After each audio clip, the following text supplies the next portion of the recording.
Interest rates have just gone up. What does that mean for you?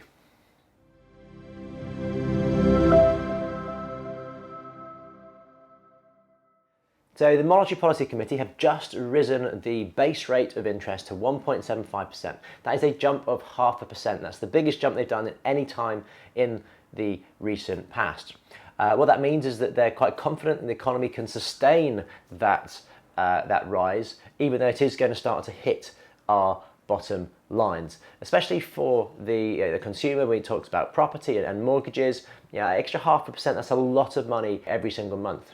What that's going to do is curb people's spending. When people stop spending, then prices start to drop, and then when prices start to drop, inflation then comes down, which is what the aim of putting interest rates up is all about. And also, if you think about it, we've had interest rates at their lowest ever in history. We've had them down at 0.25%.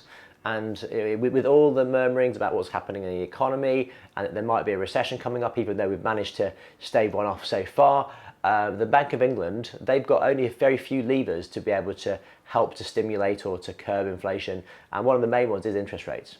So in a recession, interest rates need to be dropped to stimulate people to go out and spend money or businesses to invest. Whereas what we're seeing here is interest rates going up to curb inflation.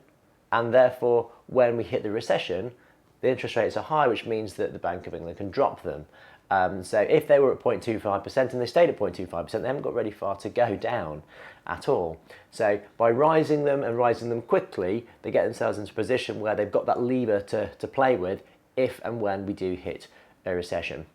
So how is it going to affect you? It's just going to mean that your mortgage is going to be a bit more expensive. If you've got money in the bank, you might get a bit more on your savings. But as you know, if you're watching this channel, you know the best place to have your money is probably invested in property.